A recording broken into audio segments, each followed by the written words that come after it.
श्री परमात्मने नमः।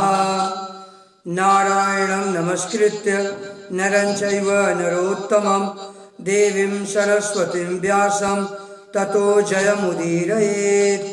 ॐ अथ प्रथमोऽध्यायः। धृतराष्ट्र उवाच धर्मक्षेत्रे कुरुक्षेत्रे समवेतायुयुत्सवः मामकाः पांडवाश्चैव किम कुर्वत संजय। धर्मभूमि कुरुक्षेत्र में एकत्रित युद्ध की इच्छा वाले मेरे और पांडु के पुत्रों ने क्या किया? यह प्रश्न धृतराष्ट्र ने अपने सारथी संजय से किया। धृतराष्ट्र कहते हैं कि हे संजय, धर्मभूमि एक ऐसी भूमि है जहां पर जब कोई शुद्ध भाव से या अशुद्ध भाव से किसी भी भाव से अगर वह सम्मिलित होता है, वहां जाता है, तो वह धर्मभूमि के प्रभाव से वंचित नहीं रह सकता। धर्मभूमि का प्रभाव प्रत्यक्ष देखने को मिलता है। वो धर्मभूमि के प्रभाव में आते ही उसका हृदय बदल जाता है, उसका हृदय परिवर्तित हो जाता है। सो क्या मेरे पुत्रों का भी हृदय बदल गया? ऐसा प्रश्न धृतराष्ट्र ने किया, क्योंकि एक तरफ तो युद्ध चाहता भी था। वह ये सोचता था कि अगर युद्ध हुआ तो मेरी सेना में सबसे बड़े प्रतापी गंगापुत्र भीष्म, आचार्य द्रोण, कुलगुरु कृपाचार्य, ऐसे ऐसे महान धुरंधर हैं, ऐसे ऐसे शूरवीर, ऐसे योद्धा हैं कि वे किसी भी प्रकार से युद्ध में पराजित हो ही नहीं सकते हैं। अतः मेरी विजय तो सुनिश्चित है। किंतु दूसरी तरफ वह इस बात से भयभीत हो जाता कि कहीं ऐसा ना हो इसके विपरीत हुआ तो, क्योंकि उनकी सेना में स्वयं भगवान श्री कृष्ण है और भगवान कृष्ण के प्रभाव को वह भली भांति जानता था।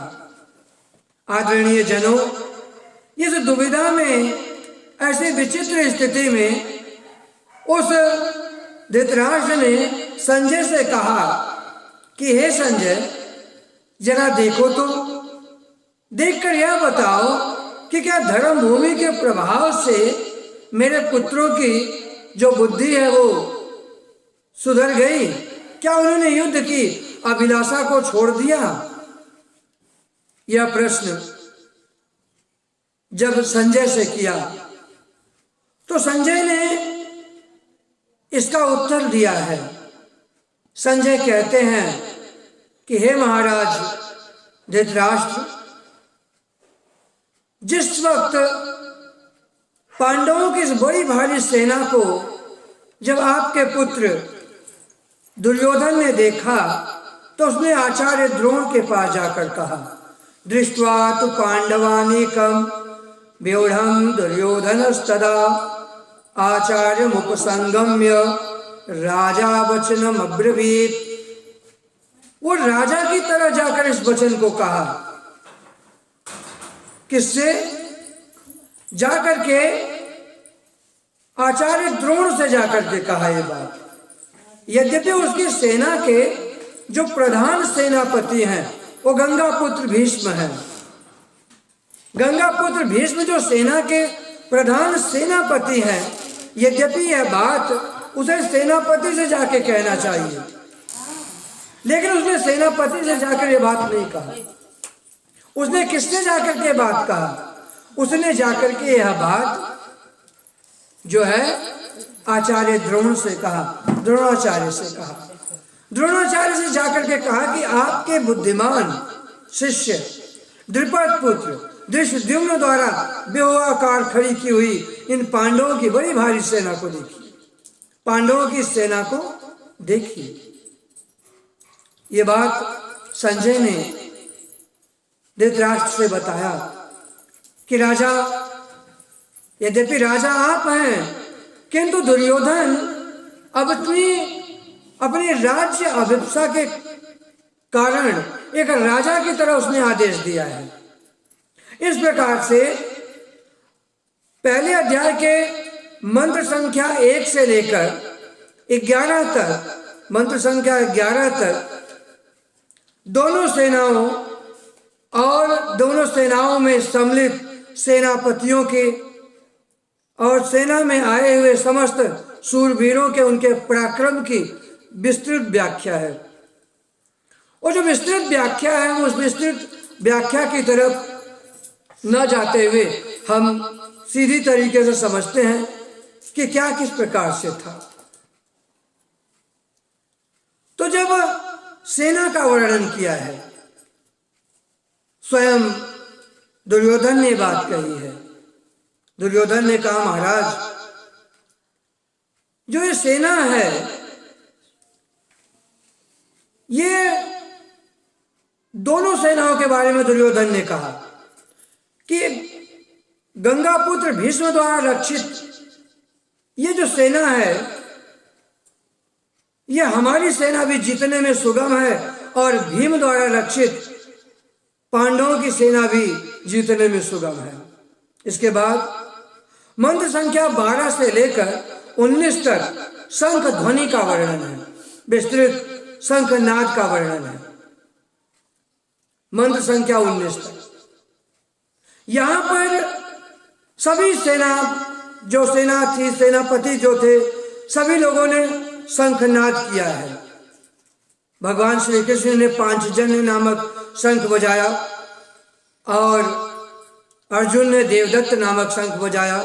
नकुल और सहदेव ने सुघोष और मणिपुष्पक नामक शंख बजाया। भयानक कर्म वाले भीमसेन ने पौंड्र नामक महाशंख बजाया। अनंत विजय नामक शंख राजा युधिष्ठिर ने बजाया। सभी के सेनाओं के शंखनाद का वर्णन है। और जैसे ही शंखनाद हुआ उसके बाद नरसिंह, मृदंग, ढोल, नगाड़े इत्यादि बाजे भी बज उठे। जब ये बाजे इस तरीके से बजने लगे तो उन सभी शब्दों की जो ध्वनि थी, जो कोलाहल था, बहुत ही भयानक हुआ। संजय ने कहा कि महाराज वो इतना भयानक जो नाद था वह जो है कि कौरवों के सेनाओं के हृदय विदृढ़ कर दिए, यानी आपके पक्ष वाले उस नाद को सुनकर बहुत भयभीत हो गए, बहुत डर गए। इसके बाद मंत्र संख्या 20 से लेकर 27 तक अर्जुन ने कहा कि मैं इन दोनों सेनाओं को भली भांति देखना चाहता हूं। मेरी इस सेना में कौन कौन लोग हैं, जरा मैं सभी को विस्तार से देखना चाहता हूं। मैं जरा देख तो लूं कि इस युद्ध रूपी व्यापार में कौन कौन लोग हैं जो हमसे लड़ने के लिए आए हैं। ये बात जो है कि जब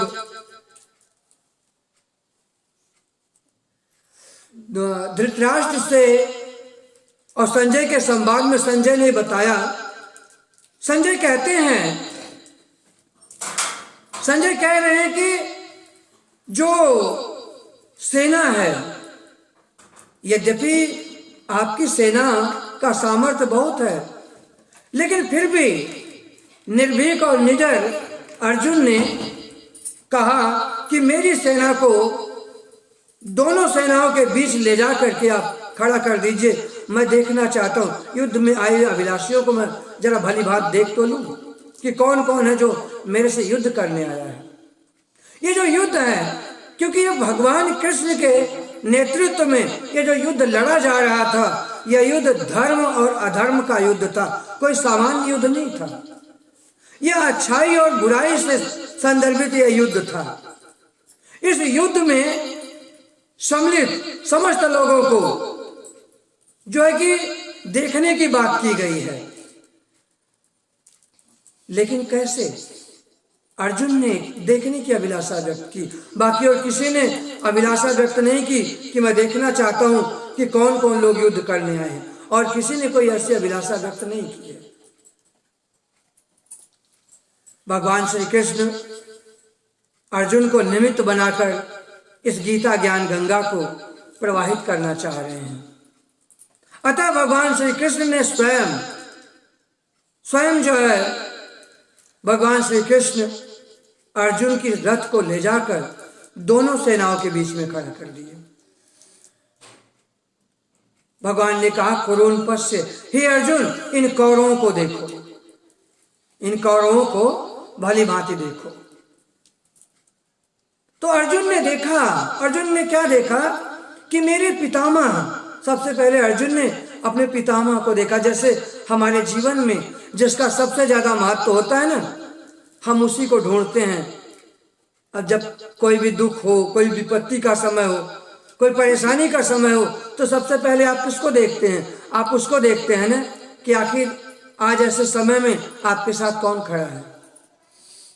जिस वक्त अर्जुन जब बाल्यकाल में जब छोटे थे, उनके पिता का देहावसान हो गया था, तो पिता के संपूर्ण दुलार प्यार को उसने किससे? उसने गंगापुत्र भीष्म से प्राप्त किया था। अतः जब अर्जुन ने देखा कि इस युद्ध में मेरे ठीक विपरीत मेरे पितामह खड़े हैं, अर्जुन की आंखें नम हो गईं, आंखों में अश्रु भर आए। अर्जुन ने कहा मेरे पितामह हैं। मैं अपने मैले धूल से सने हुए वस्त्रों के साथ पितामह की गोदी में चला जाया करता था। उन्होंने कभी मुझे झिड़कनी नहीं दी, हमेशा दुलार किया, हमेशा प्रेम किया, प्यार किया। उन्होंने सदैव मुझे जो है प्रेम से सराहा। और आचार्य द्रोण, उन्होंने जो वो ज्ञान मुझे दिया जो उन्होंने जिस ज्ञान को अपने पुत्र अश्वत्थामा को भी नहीं दिया। अपने स्नेह और ज्ञान की गंगा उन्होंने मेरे लिए प्रवाहित कर दिया। ऐसा अर्जुन ने देखा। और ये सब देखते देखते अर्जुन क्या देखता है कि उसके मामा, ताऊ, चाचे, फूफे, भाई, भतीजे सारे उसी सेना में खड़े हैं। अर्जुन ने कहा कि ये जो है आज के बाद ये देखने को नहीं मिलेंगे। ऐसा नहीं कि अर्जुन ये पहला युद्ध कर रहे थे, नहीं, इससे पहले अर्जुन ने बहुत से युद्ध किए थे, बहुत लड़ाइयां अर्जुन लड़ चुके थे।